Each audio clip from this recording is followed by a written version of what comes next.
नमस्कार, आपका स्वागत है हमारे खास कार्यक्रम हरियाणा डायरी में। इस कार्यक्रम का एक ही उद्देश्य है कि आप तक हरियाणा के हर उस विकास की जानकारी पहुंचाई जाए जो मुख्यमंत्री नायब सिंह सैनी के नेतृत्व में लगातार किया जा रहा है। तो बने रहिए हमारे साथ और देखते रहिए हमारा खास कार्यक्रम हरियाणा डायरी।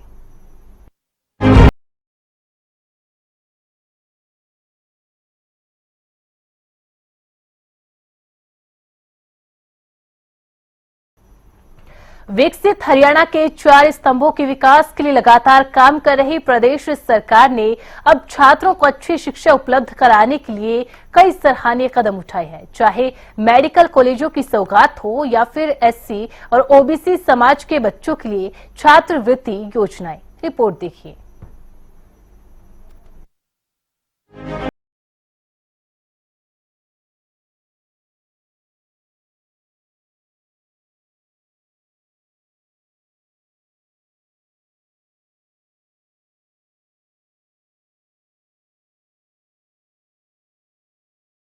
किसान की खुशहाली की बात हो या फिर अंत्योदय परिवारों के कल्याण की, महिलाओं के सम्मान की बात हो या फिर युवाओं को रोजगार के साधन उपलब्ध कराने की, ट्रिपल इंजन की सरकार का लक्ष्य सिर्फ एक है कि हरियाणा वासियों के चेहरे पर खुशहाली और विकास की बदलती तस्वीर। प्रदेश सरकार लगातार प्रदेश के छात्रों को अच्छी शिक्षा मुहैया कराने के लिए प्रयासरत है। चाहे नए नए मेडिकल कॉलेज खोलने की बात हो या फिर मेडिकल कॉलेजों में एमबीबीएस की सीटें बढ़ाने की, सीएम की नायब टीम अपने वादे पर खरी उतर रही है।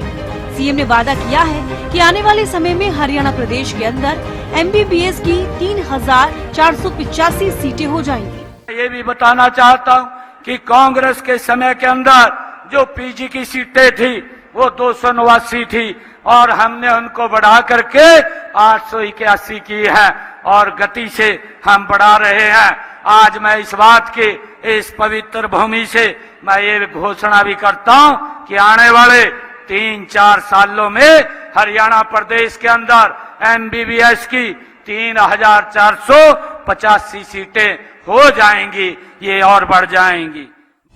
इतना ही नहीं, गरीब विद्यार्थियों को आईआईटी व जेईई जैसे राष्ट्रीय स्तर की प्रतियोगी परीक्षाओं की तैयारी के लिए हरियाणा शिक्षा विभाग ने सुपर 100 कार्यक्रम चलाया है। ये कार्यक्रम गरीब विद्यार्थियों में आशा की एक नई किरण लेकर आया है। इसका परिणाम हम सभी के सामने है कि सुपर 100 के सरकारी स्कूलों के 193 विद्यार्थियों ने परीक्षा दी, जिनमें से 72 ने क्वालिफाई किया। आईआईटी व जेईई एडवांस 2025 के परिणामों ने ये सिद्ध कर दिया है कि सरकारी स्कूल अब केवल शिक्षा केंद्र नहीं बल्कि संभावनाओं का मजबूत मंच बन चुके हैं। इतना ही नहीं, हरियाणा के मुख्यमंत्री नायब सिंह सैनी एससी और ओबीसी छात्रों के लिए 100% स्कॉलरशिप की भी घोषणा कर चुके हैं। देश के किसी भी सरकारी कॉलेज में इंजीनियरिंग और मेडिकल की पढ़ाई करने वाले हरियाणा के एससी ओबीसी छात्रों को पूरी छात्रवृत्ति देने का खाका तैयार है। राज्य सरकार ऑनलाइन पोर्टल के माध्यम से छात्रों तक योजनाओं का लाभ पहुंचा रही है। इतना ही नहीं, राज्य सरकार ने पिछड़े वर्ग के लिए क्रीमी लेयर की आय सीमा 6 लाख रुपए से बढ़ाकर 8 लाख रुपए सालाना कर दी है और पिछड़े वर्ग बी को पंचायती राज संस्थाओं और शहरी स्थानीय निकायों में आरक्षण दिया है। इसके अलावा 3 लाख रुपए तक की वार्षिक आय वाले पिछड़े वर्ग के परिवारों के बच्चों को देश में पढ़ाई के लिए 15 लाख रुपए और विदेश में पढ़ाई के लिए 20 लाख रुपए तक ऋण 4% वार्षिक ब्याज पर दिया जा रहा है। मेवात विकास बोर्ड की बैठक के दौरान भी सीएम नायब सिंह सैनी ने छात्रों को अच्छी शिक्षा उपलब्ध कराने की दिशा में कई बड़े फैसले किए। सीएम नायब सिंह सैनी ने मुख्यमंत्री मेवात छात्रवृत्ति प्रतिभा सम्मान योजना को अंतिम रूप दिया। इस योजना के तहत अनुसूचित जाति समुदाय की उन छात्राओं को जो सरकारी स्कूलों में पढ़ती हैं और भिवानी बोर्ड से मान्यता प्राप्त 10वीं या 12वीं कक्षा में 90% से अधिक अंक प्राप्त करती हैं, 1,11,000 रुपए की छात्रवृत्ति प्रदान की जाएगी। इसके अलावा अन्य सभी मेवात के छात्र छात्राओं जिन्होंने 90% से अधिक अंक हासिल किए हैं, उन्हें 51,000 रुपए की प्रोत्साहन राशि दी जाएगी।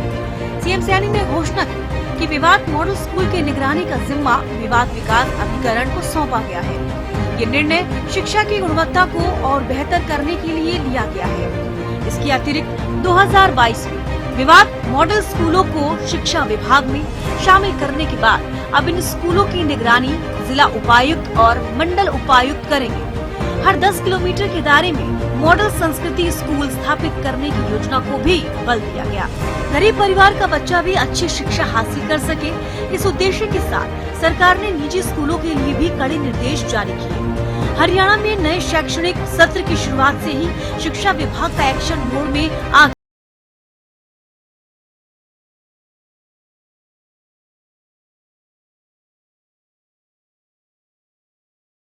पेरेंट्स पर प्राइवेट पब्लिशर्स की महंगी किताबें खरीदने का दबाव ना बनाएं। इसके अलावा क्लास वाइज स्कूल बैग के वजन के नियम को सख्ती से फॉलो करें। वहीं हर साल यूनिफॉर्म न बदलने समेत 6 निर्देश दिए गए हैं। इतना ही